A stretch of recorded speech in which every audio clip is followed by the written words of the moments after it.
उमरी धर्माबाद नायगाव तालुक्यातील असंख्य काँग्रेस पक्षाच्या कार्यकर्त्यांचा भाजपात पक्षप्रवेश.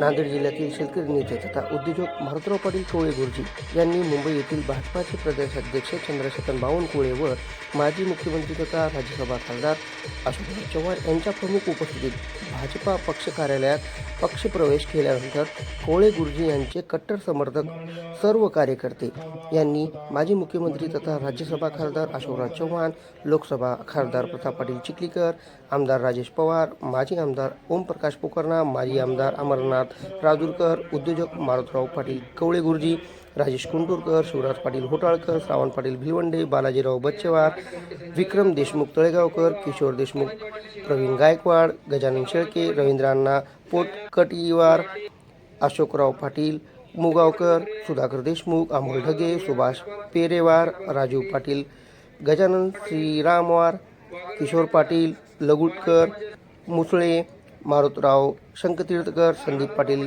कवळे, परमेश्वर पाटील कवळे यांच्या प्रमुख उपस्थितीत डॉक्टर शंकरराव चव्हाण साखर कारखाना वागळवाडा येथे दिनांक 20 मार्च रोजी बुधवारी सायंकाळी भाजप पक्षात उमरी धर्माबाद नायगाव तालुक्याच्या गावातील सेवा सहकारी सोसायटीचे चेअरमन, ग्रामपंचायतचे सरपंच, ग्रामपंचायत सदस्य, तंटामुक्ती आजी माजी अध्यक्ष तसेच ठेकेदार अशा असंख्य काँग्रेस पक्षाच्या पदाधिकारी व कार्यकर्त्यांचा भाजपा पक्षात पक्षप्रवेश सोहळा संपन्न झाला. भाजपा पक्षाचा कार्यकर्त्यांचा पक्षप्रवेश सोहळा आयोजित करण्यात आलेला आहे. अनेक लोकांनी सांगितलं, आमच्या कुलकर्णी साहेबांनी सांगितलं की गुरुजीची चारी धाम पूर्ण झाले, चारी धाम पूर्ण झाले असं म्हटलं. साहेब, मी राष्ट्रवादी काँग्रेसचा जवळपास 20 वर्ष तालुका अध्यक्ष होतो आणि मी राष्ट्रवादी काँग्रेसचा अत्यंत चांगल्या प्रकारे काम केलं. पण मागच्या लोकसभेला तुम्ही होतात, तुमचं काम केलं आणि बापूसाहेबांनी भाजपमध्ये जायचा निर्णय घेतला. आता आम्ही सगळा तालुकाभर अशोकराव साहेब फार चांगले काम, फार चांगलं करतात म्हणून प्रचार केला आणि 6 महिन्यामध्येच बापूसाहेबांनी भाजपमध्ये जायचा निर्णय घेतला आणि मग तिथं भोकरमध्ये येऊन अशोकराव खराब कसं म्हणायचं म्हणून त्या ठिकाणी माझी पंचायत झाली आणि आम्ही 10 वर्ष वसंतराव साहेब निष्क्रिय आहेत म्हणून प्रचार करत फिरलो.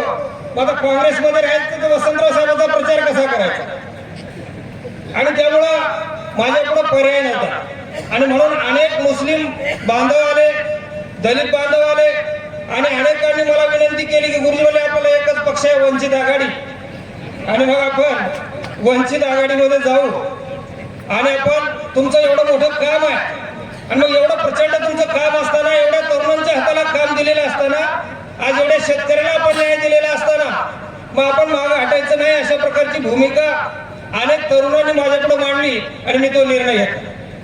कारण माझ्यापुढे फजिती होती, इथं तुमचंही काम करता येत नव्हतं आणि त्यांचंही काम करता येत नव्हतं म्हणून मला पर्याय नव्हता आणि त्यामुळं काय झालं, लोकांनी मला समजून घेतलं आणि मी कुठेही 1 रुपया सुद्धा खर्च न करता या ठिकाणच्या लोकांनी मला प्रचंड असं मतदान दिलं. पण योगायोग असा झाला की प्रचाराला फिरत असताना आमची पाटोद्याला राजेश पवार साहेबांची भेट झाली दुपारी 2 वाजता. रस्ता लहान होता, ते तिकडून बूथला भेट देऊन येऊ लागले, मी बूथला भेट द्यायला जाऊ लागलो. दोघांचा रामराम झाला, हातात हात दिल्या दोघं. ते व्हॉट्सअपवर सगळीकडे गेले, लोक म्हणले राजेश पवारनं मॅनेज केलं मला बूथला आणि त्यामुळं अनेक लोक विचार करतात की बाबा निवडून येणाऱ्यांच्या पाठीशी 10 ते 15% लोक त्याच्या पाठीशी जातात. मग लोकांना असं दिसलं की बाबा गुरुजी काही येत नाही आणि म्हणून मग अनेक लोकांनी मतदान विनिंग कॅन्डिडेटच्या पारड्यात टाकले. आता नंतर या ठिकाणी साहेबाच्या आग्रहास्तव साहेबाचं काम बघितलं आणि लोकसभेला त्यांचं काम केलं होतं आणि साहेब म्हणत होते गुरुजी तुम्ही वंचित आघाडीत राहून काय करणार आहात, तुम्ही काँग्रेसमध्ये या आणि साहेबाच्या शब्दाला मान देऊन, कारण साहेबाच्या कामावर मी पूर्वीच अत्यंत मला त्यांचं काम आवडत होतं.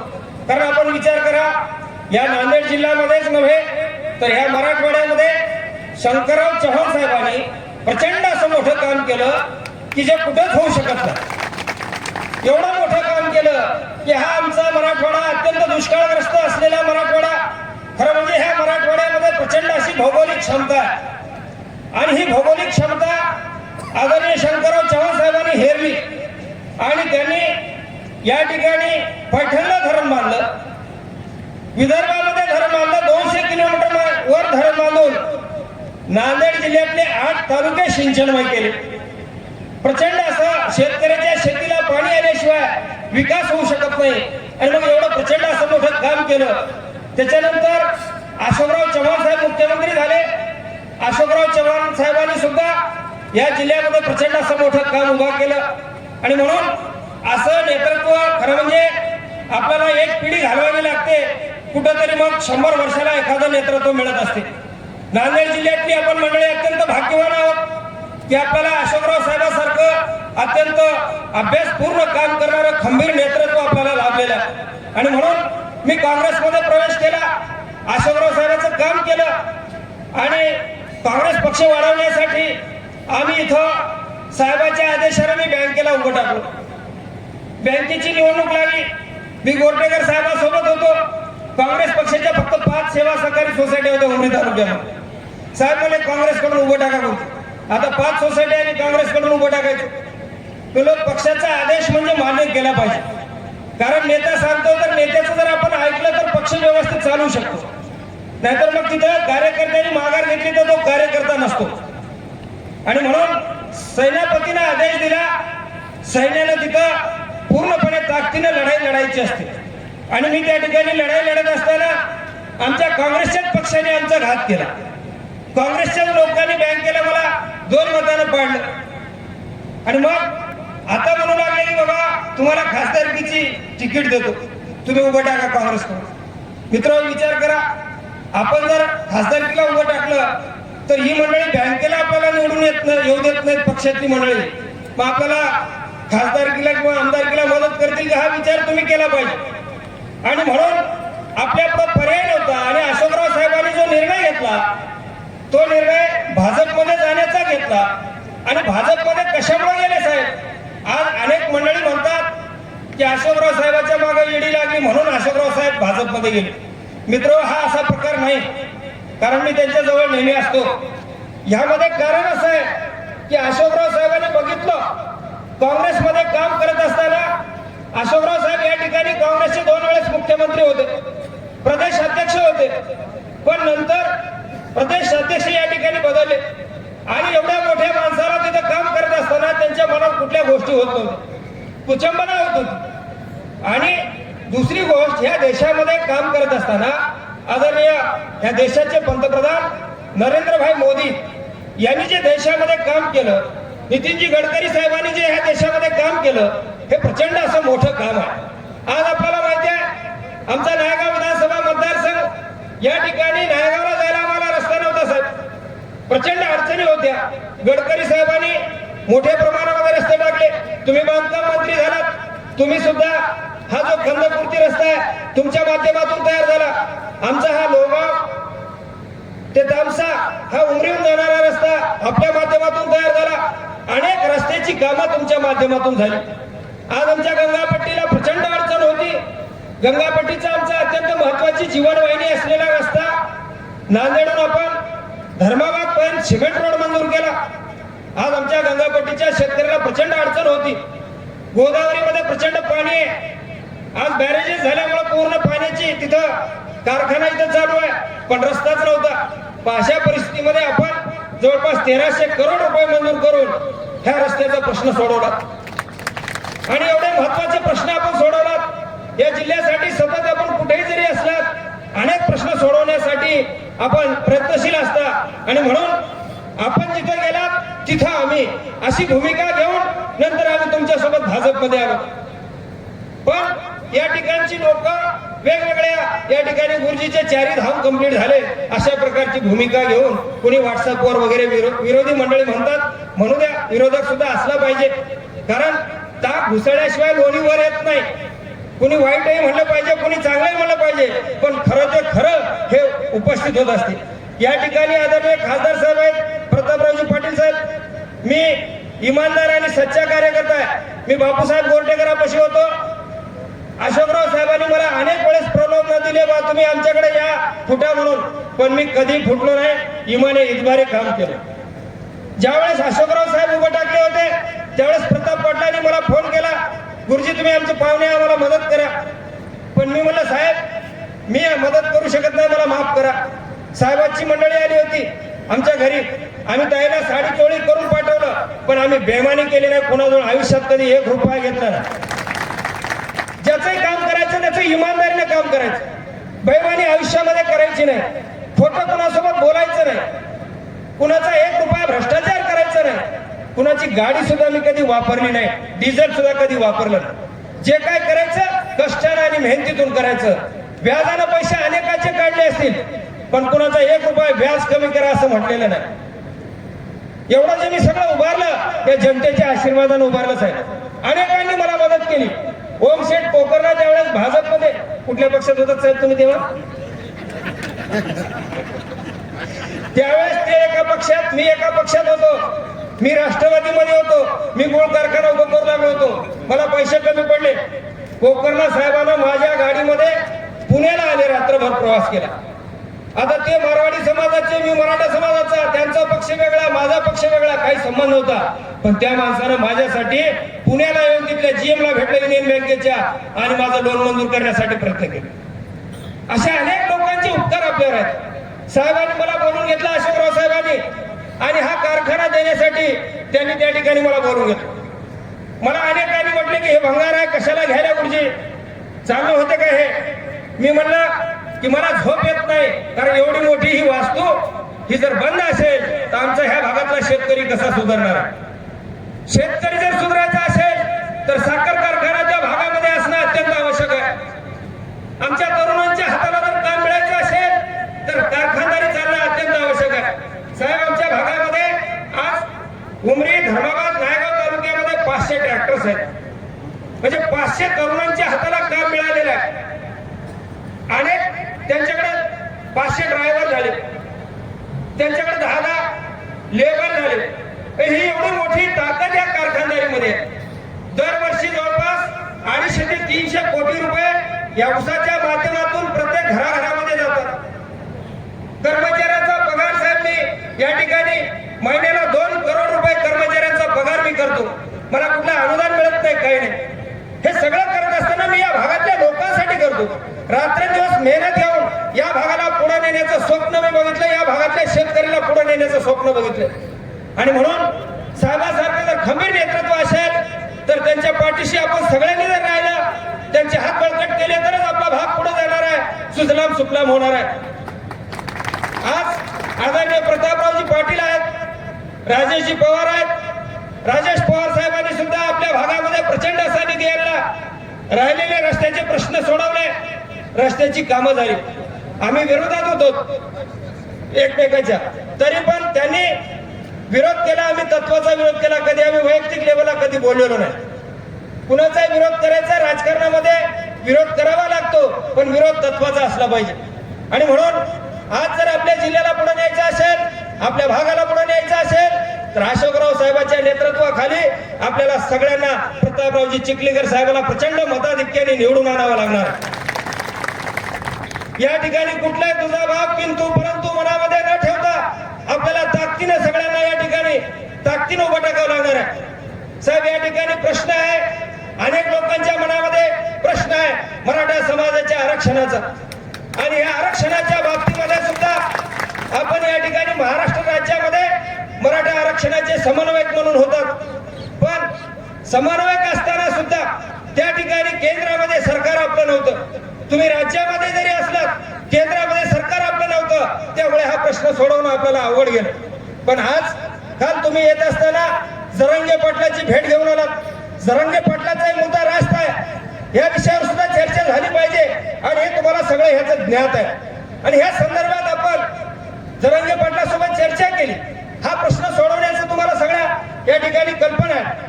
आणि आज मोदी साहेबांच्या लक्षात तुम्ही जर हा प्रश्न व्यवस्थितपणे मांडला, फिडिंग करून दिली, प्रतापराव पाटील लोकसभेचे खासदार, तुम्ही राज्यसभेचे खासदार, राज्यसभेमध्ये आणि लोकसभेमध्ये जर हा आपण कायदा पारित केला तर निश्चित आपल्याला मराठा समाजाला सुद्धा आरक्षण मिळाल्याशिवाय राहणार नाही.